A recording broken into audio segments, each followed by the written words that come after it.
So I'd like to welcome you again, to the Sustainability in Practice session. Now, just to contextualize things a little bit, as an anaesthetist, I'm a practical person. I do things with my hands. And who here is a healthcare worker who works on the floor? So we're practical people. We like to do things. We like to get things done. We like to have a plan to do things. So the idea behind this session is to look at how we implement the sustainability principles that we've talked about over the course of the day. We've looked at the impacts of climate change on our communities, on the people that we look after. What we'd like to know is what we can do about this. So the presentations, the projects that we're going to be looking at this afternoon that our wonderful presenters will be discussing will be on looking at the principles of sustainable healthcare when applied to an individual health service, a clinic, a ward, a department, and how we go about affecting change and the effects of that change in our clinical environment. Our first speaker is Dr. K-Lynn Smith. So K-Lynn is a research fellow with the NHMRC Partnership Centre in Health Systems Sustainability. She has a diverse research background, including work in conservation biology, sociology, and healthcare, with a focus on the interactions between climate change and health systems sustainability. So I'll hand over now to K-Lynn. Thank you very much. And actually, now I'm really worried because she set me up quite to talk very, very much deep in the weeds about how we can change systems. And I'm going to actually take a step back and look at whole systems and then drill down.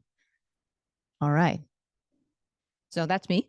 And so what I'm talking about is actually a systematic review where we looked at 8 different databases to work out how do we measure, what are the tools and the methods for figuring out what is the carbon footprint of health systems, health processes, and what we can do about it.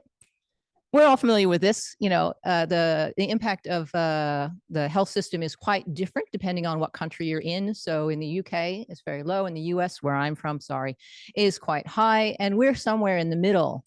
And it's also very different by sector. So private hospitals are a huge area, followed by pharmaceuticals and then public hospitals. So knowing where to focus your effort is really seriously important because, you know, we want the biggest bang for the buck. We often look at the things that we have at hand, all the waste, the surgical waste, the plastic we throw out, the masks, that sort of thing.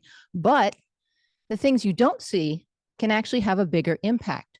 So focusing on what's actually important and being able to measure those things in a comparable way is really critical. And going on with the theme of care that we don't see, 30% of care, it has no value to the patient. We shouldn't do it at all. 10% actually creates harm. That's 1/5 of our healthcare spending and over 8,000 kilotons of CO2 emissions. You know, for a great example, an MRI for acute lower back pain, 40% of the time, shouldn't do it. Not diagnostic, not useful, and it's equivalent to driving from Sydney to Lithgow in a gasoline-powered car. Just one. So if we can get rid of doing those sorts of things, it'd be a long way to helping decarbonize the system. And we know that the health system is not in control of the whole scope. We have the things that we can do. We can look at decarbonizing, a wonderful example of getting rid of steam and replacing it with something that's more efficient, and doing our scopes of care. But pharmaceuticals, everything from where is it manufactured to how is it sent to us, the only thing we can affect is how much of it we prescribe. The rest of it and potentially how we dispose of it. But once we give it to that person, how they dispose of it, completely out of our control. So what are our methods for measuring our carbon footprint?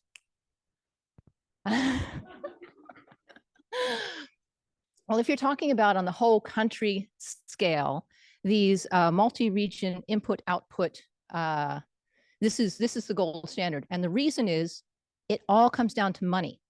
Nobody necessarily measures carbon, but everybody measures money. So that is the thing we have to hand. That is the thing we can use. That is a good starting point. Secondarily, then we can bring in these environmentally extended input-output models and get in land usage and that sort of thing. But the problem is they aren't really focused on the health sector.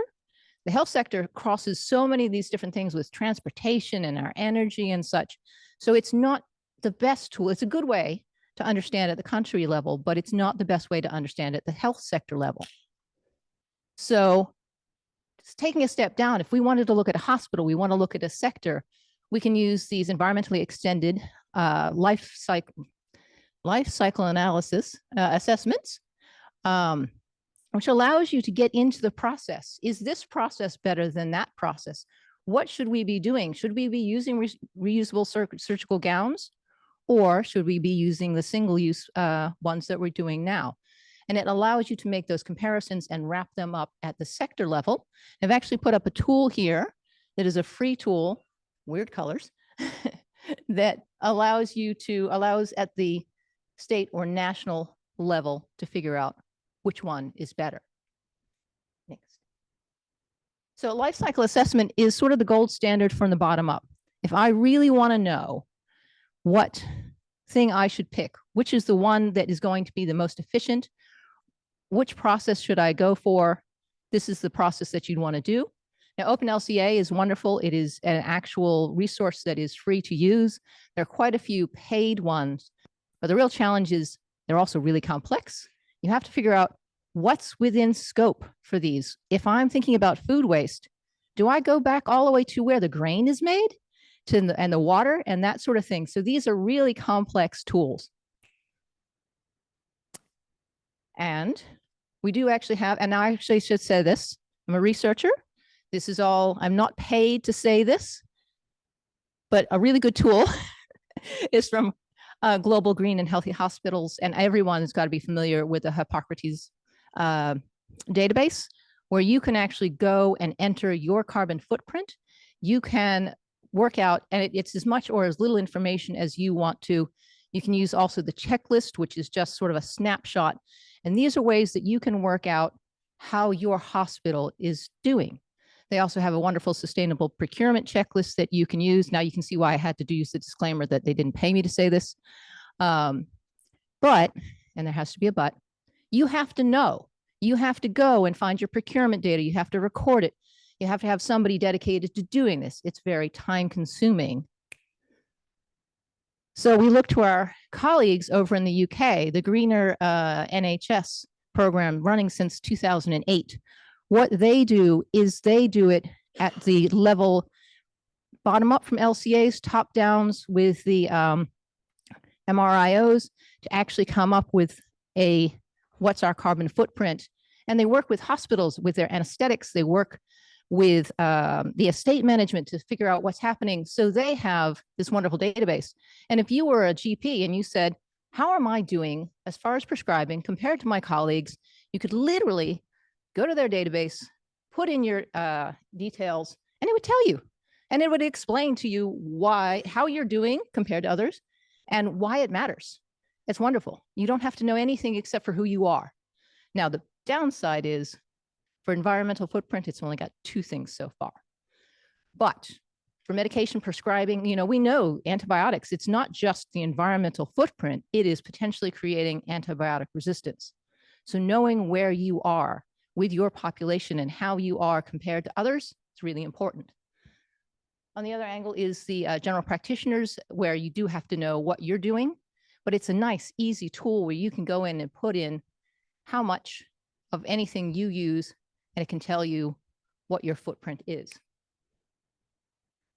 If you're just curious about scope 1, you want to make a really good use case for getting rid of some of the anesthetic gases. Yale's greener gassing tool, you can just go put in how much you use, how much you pay for it. And it makes a really nice, compelling case if you wanted to go to, say, the next building you're going to build, and they say, we need piped anesthetic gases. And you say, no, we don't. We need to switch to this.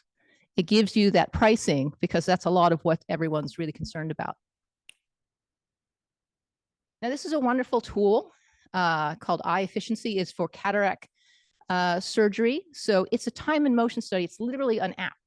It tells you how much time you spend with patient prep in surgery, in post-op. You can actually, how much you can weigh the amount of waste, how much anesthetic you used, how far did the patient travel, how far did the people who were doing the surgery and the care travel.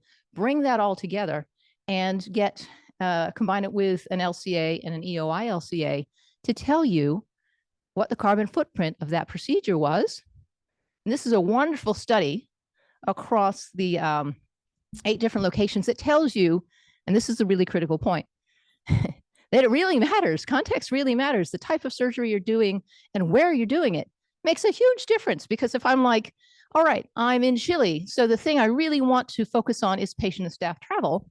Whereas if I'm in India, that is not the thing to focus on. Or if I'm in New Zealand, I really should be looking at disposable supplies.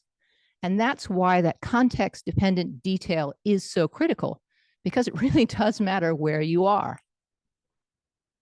So what's the bottom line with this? Okay, it's complex. It's very difficult to know what scope. The tools actually require a lot of specialization. It requires time. It requires somebody to be dedicated to do this. And none of us have that time. Most of us are doing multiple jobs, and we're doing conservation and this kind of trying to reduce our carbon footprint because we love it, because we know it's what we should do, not because someone has paid us. And it's wonderful to hear that there are now more sustainable development units and more people going along. And I believe it was Victoria said, we can't mitigate what we don't measure. If we don't know what it is, then we're not going to be able to do it. And the other real problem that a previous speaker mentioned was competing interests. So the economics of it is really critical, and having the evidence to be able to say, yes, patient care and the economics. So that's back to stakeholder engagement is a really important point. Is if I'm a hospital and my committee has determined that these are the things we're going to focus on, and then I go and I bring that up to the board and they go, nah, we're going to do this, or we've already got a contract for these. We can't just stop that.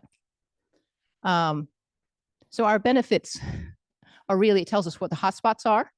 It tells us what we should be focusing on and what's really going to be critical for us. There are some wonderful resources out there. This healthcare LCA. Now we know that it's not comparable like for like, but if you want to know what other people are doing, what the evidence is out there, and you don't want to search PubMed or Scopus or any of the other research databases, this is nice. You can actually have a look at what other information there is as a good starting point for you. We need evidence for high value care. We need low carbon, high value care. So knowing what research is already out there gives us a starting point to make those decisions, to tell people, yep, telehealth is something we should invest in because it reduces patient travel and clinician travel, and even people show up if they don't have to travel for it. So previously, somebody did mention the Choosing Wisely. Choosing Wisely also has a wonderful database that they're starting, which has a list of the research that's already been done, and also advocacy. So you can use those tools. These are things that you can bring in when you're trying to make a difference, because you can say, here's the evidence that we should be going this direction. And really what we need, and why the UK is doing so much better than we are, is they have that policy. They have the drive. They have been told, you will meet these targets. They've been able to decarbonize their electric systems. They have been able to actually invest in climate change. We also need public health. We need research. We need to know what we don't know. We need to know what we should be measuring, because, and we also need mandatory measuring, monitoring, so that we can mitigate, because we know that if it's all done because we want to, as soon as we get competing interests, we stop doing it. And then we don't have comparable data in order to be able to say how things are going. Thank you.